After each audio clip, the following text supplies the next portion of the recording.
Election tribunal के हवाले से इलेक्शन कमीशन और लाहौर हाई कोर्ट में इख्तियारात की तवील जंग चली, जो फिलहाल इलेक्शन कमीशन जीतता हुआ नजर आ रहा है, क्योंकि आज सुप्रीम कोर्ट ने इस केस में अपने फैसले में इलेक्शन कमीशन की दरखास्त को मंजूर करते हुए पंजाब में इलेक्शन ट्राइब्यूनल्स की तश्कील से मुताल्लिक लाहौर हाई कोर्ट का फैसला कलअदम करार दे दिया है। चीफ जस्टिस काजी फायजीसा की सरबराही में सुप्रीम कोर्ट की अपनी लार्जर बेंच ने मुतफिका फैसला जारी किया, जिसमें कहा गया कि लाहौर हाई कोर्ट के जज ने चीफ इलेक्शन कमिश्नर और चीफ जस्टिस की मुलाकात ना होने को मद्देनजर नहीं रखा।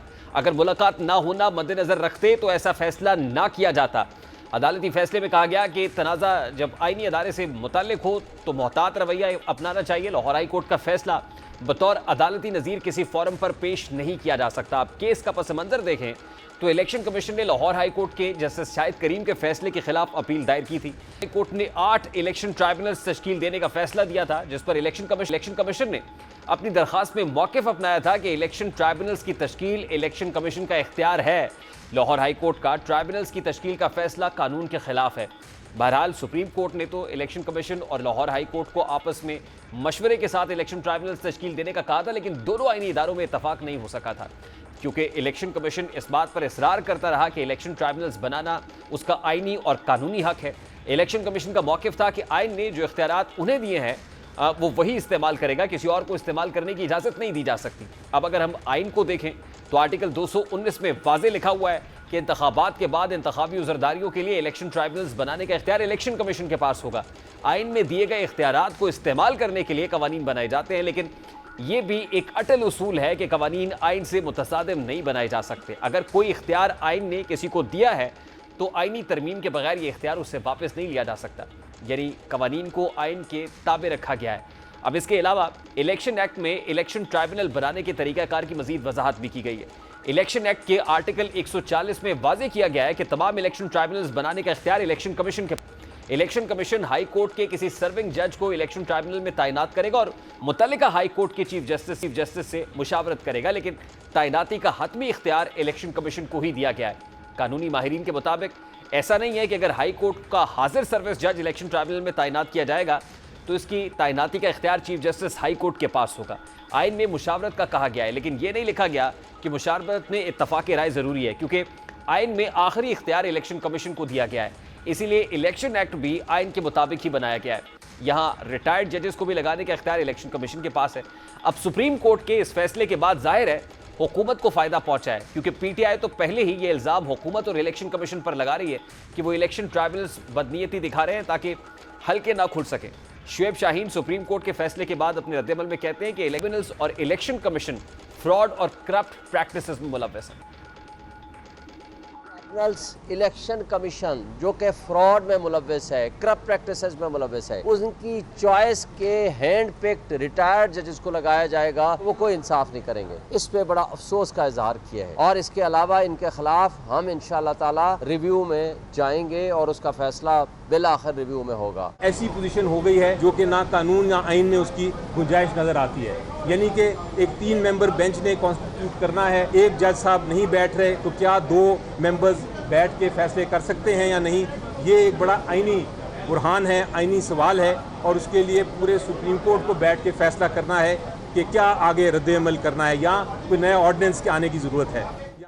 अब एक तरफ सुप्रीम कोर्ट ने इलेक्शन ट्राइब्यूनल से मुतालिक अहम फैसला दिया है, तो वहीं आज सुप्रीम कोर्ट ने आर्टिकल 63A से मुतालिक अहम केस की समाअत करनी थी, लेकिन सुप्रीम कोर्ट में बढ़ती हुई तकसीम की वजह से चीफ जस्टिस की सरबराही में 5 रुकनी बेंच भी इख्तलाफात का शिकार हो गया है। यू केस की समाअत कल तक मुलतवी कर कुछ यूँ पेश आया कि इस केस के बेंच में chief justice Qazi Faez Isa, justice Aminuddin Khan, justice Jamal Khan Mandokhail, justice Mazhar Alam मियाँ खेल बेंच में शामिल थे, लेकिन 5 रुकनी लार्जर बेंच में शामिल जस्टिस मुनीब अख्तर समाअत के लिए कमरा अदालत नहीं आए।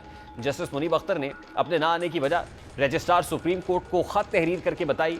दौरान समाअत चीफ जस्टिस काजी फायजीसा ने जस्टिस मुनीब अख्तर का खत पढ़कर सुना। जस्टिस मुनीब अख्तर ने अपने खत में लिखा, मैं केस सुनने से माजरत नहीं कर रहा। एक बार बेंच बन चुका हो तो केस सुनने से माजरत सिर्फ अदालत में ही हो सकती है।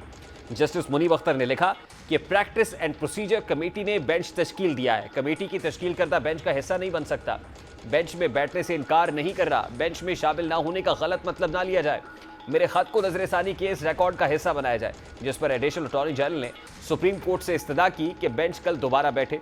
चीफ जस्टिस ऑफ पाकिस्तान ने रिमार्क्स दिए कि ऐसे खत को अदालती राय बनाने की हिदायत नहीं है, जस्टिस मुनीब का खत अदालती फाइल का हिस्सा नहीं बन सकता। मुनासिब होता जस्टिस मुनीब अख्तर बेंच में आकर अपनी राय देते। मैंने इख्तलाफी राय की हमेशा हौसला अफजाई की है। नजर-ए-सानी केस 2 साल से ज़ायद अरसे से ज़ेर इल्तवा है। जस्टिस काजी फायज़ ईसा का कहना था कि 63 का मुकदमा बड़ा अहम है, जज का मुकदमा सुनने से इनकार अदालत में होता है। चीफ जस्टिस काजी फायज़ ईसा ने रिमार्क्स दिए कि कानून का तकाजा है कि नजर-ए-सानी अपील समात वही बेंच करे। साबिक चीफ जस्टिस की जगह मैंने पूरी कोशिश की, जस्टिस एजाजुल एहसन की जगह जस्टिस उमैदुद्दीन खान को शामिल किया गया। हम जस्टिस मुनीब अख्तर से दरख्वास्त करेंगे कि बेंच में बैठे। चीफ जस्टिस काजी फायज़ ईसा ने कहा कि जस्टिस मुनीब अख्तर को बेंच में वापस लाने की कोशिश करेंगे, वरना बेंच की असर-ए-नौ तश्कील होगी। जस्टिस काजी फायज़ ईसा ने कहा कि उम्मीद है कि जस्टिस मुनीब अख्तर दोबारा बेंच में शामिल हो जाएंगे। जस्टिस मुनीब अख्तर बेंच में शामिल होते हैं या नहीं, दोनों सूरतों में कल केस की समाअत होगी। चीफ जस्टिस का मजीद कहना था कि पार्लियामेंट के कानून की ये नीयत नहीं है कि आईनी हुकूक के फैसले ना हों और सुप्रीम कोर्ट साकित हो जाए। अगर कोई रुकन शरीक नहीं होना चाहता तो ये उनकी मर्जी है। सुप्रीम कोर्ट काम करना बंद नहीं कर सकती। हमें यहाँ सिर्फ मुकदमात के फैसले करने की तनख्वाह मिलती है। अब वाज़ेह नजर आ रहा है कि सुप्रीम कोर्ट में इख्तलाफ की लकीर मजीद गहरी हो रही है। पाकिस्तान को गुज़श्ता 2 दहाइयों से दहशतगर्दी का सामना है। इस जंग में security forces, Fitnatul Khawarij, Baloch liberation army और दीगर दहशतगर्द तंजीमों के खिलाफ निबर्दाज़मा है। दहशतगर्दी की जंग में पाक फौज और सिक्योरिटी फोर्सेस की कुर्बानियां सबके सामने हैं, जो इस बात का वाज़ेह सबूत है कि पाक फौज और सिक्योरिटी इदारे दिफाए वतन और अवाम के तहफ़्फ़ुज़ के लिए अपनी जानें देने से भी दरेग नहीं कर रहा है। पाक फौज और सिक्योरिटी फोर्सेस की जानिब से दहशतगर्दों के खिलाफ लातादाद छोटे बड़े ऑपरेशन किए गए और किए जा रहे हैं। ऑपरेशंस में पाक फौज और सिक्योरिटी इदारों को बहुत बड़ी बड़ी कामयाबियां भी मिली हैं।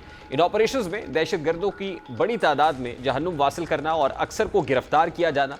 लेकिन अफसोसनाक बात यह है कि गिरफ्तार होने वाले दहशतगर्दों को कानूनी सुकून के बाइस रिलीफ मिल जाता है और पाक फौज और सिक्योरिटी इदारों की मेहनत एक तरह से रायगा चली जाती है। मुल्क भर में कायम इंसदाद दहशतगर्दी की अदालतों में जब इन दहशतगर्दों को पेश किया जाता है तो अदम शवाहिद की बुनियाद पर इन दहशतगर्दों को छोड़ दिया जाता है, जो दोबारा अपने मरकज़ से जो है वो अटैक करते हैं, जा मिलते हैं, दोबारा अपनी जमात में शामिल हो जाते हैं और दहशतगर्दाना कार्रवाइयों में एक जानिब पाक फौज इदारों को नुकसान पहुँचाते हैं तो दूसरी जानिब मासूम अवाम का खून बहाते हैं। अब देखने की ये ज़रूरत है कि इंसदाद दहशतगर्दी में ये सब कुछ क्यों होता है। ये इंसदाद दहशतगर्दी एक्ट का नफाज ही इसलिए किया गया था कि अदालतों पर मुकदमात का बोझ कम किया जाए। अदालतों ने ज़्यादा इन्वेंट्री की पॉलिसी पर अमल दरामद किया और हर इंसदाद दहशतगर्दी अदालत को एक वक्त में एक केस दिया गया, मगर 1999 में इस एक्ट में तरमीम के बाद काम बढ़ गया। इसकी वजह यह थी कि एक्ट में तरमीम के बाद दहशतगर्दी की तारीफ को वसी कर दिया गया और इसमें दीगर जराइम भी शामिल हो गए, जिसके बाद मुकदमात महीनों और सालों तक भी चलते हैं। इस वक्त पाकिस्तान में 91 इंसदाद दहशतगर्दी की अदालतें काम कर रही हैं, जिनमें पंजाब में 23, खैबर पख्तूनख्वा में 13, सिंध में 32, बलोचिस्तान में 9, आज़ाद जम्मू कश्मीर में 10, गिलगित बल्तिस्तान में 2 जबकि इस्लामाबाद में 2 शामिल हैं। दहशतगर्दी के मुकदमात में दहशतगर्दों को सजाएं देने के हवाले से बात की जाए तो मुतल्लिका महकमा इंसदाद दहशतगर्दी की तरफ से हासिल करदा अदाद शुमार जो नेक्टा की तरफ से साल 2023 के सालाना जायजे में पेश किए गए हैं, जो दहशतगर्दी के ज़ेर इल्तवा मुकदमात की निशानदेही भी करते हैं, ये तनासुब बलोचिस्तान में सबसे ज़्यादा है, यानी 34%, खैबर पख्तूनख्वा में 32%, सिंध में 19%, पंजाब में 8%, जबकि गिलगित बल्तिस्तान में ये 7% बनता है। बात अगर दहशतगर्दी के खिलाफ मुकदमात की जाए तो इस वक्त मुल्क भर में 605 मुकदमात ज़ेर इल्तवा है, जिनमें पंजाब में 48, सिंध में 115, खैबर पख्तूनख्वा में 195, बलोचिस्तान में 208 और गिलगित बल्तिस्तान में 39 शामिल हैं। दहशतगर्दों और दहशतगर्दी में मुलव्वस मुकदमात के हवाले से बात की जाए तो 2020 से 2023 के दौरान 217 मुकदमात में सजाएं सुनाई गई, जिनमें पंजाब में 152, सिंध में 33, खैबर पख्तूनख्वा में 14, बलोचिस्तान में 10, गिलगित बल्तिस्तान में 6 जबकि आज़ाद जम्मू कश्मीर में 2 शामिल है। इसके मुकाबले में दहशतगर्दी में मुलव्वस अफराद की बड़ी तादाद का जो बरीयत का जो तनासुब है वो ज़्यादा है, जिसमें 278 दहशतगर्दों को मुख्तलिफ मुकदमात में अदम शवाहिद की बुनियाद पर बरी कर दिया गया है, जिसमें पंजाब में 60, सिंध में 28, खैबर पख्तूनख्वा में 26, बलोचिस्तान में 148, गिलगित बल्तिस्तान में 14 जबकि आज़ाद जम्मू कश्मीर में 2 अफराद शामिल हैं। इंसदाद दहशतगर्दी की अदालतों को मुकदमात में ताख़ीर का भी सामना रहता है और मुकदमात लटक जाते हैं। जब इंसदाद दहशतगर्दी की अदालतें केसेस के बोझ तले दब जाएंगी तो बिलाशुबा दहशतगर्दों को इसका फ़ायदा मिलेगा, उनके मुकदमात लटक जाएंगे। इंसदाद दहशतगर्दी की अदालत में दहशतगर्दों को सख्त सज़ाएँ, जैसे सज़ाए मौत है, मुस्तनद शवाहिद दरकार होते हैं और शवाहिद ना होने की वजह से मुकदमात खारिज हो जाते हैं। मुख्तसर खुलासा ये कि पाकिस्तान में दहशतगर्दी के मुकदमात गवाहान की तादाद पर ज़्यादा इन्हिसार, शवाहिद, सिक्योरिटी पर तहफ़्फ़ुज़ात, धमकियाँ और रुकावटों की वजह से ज़ेर इल्तवा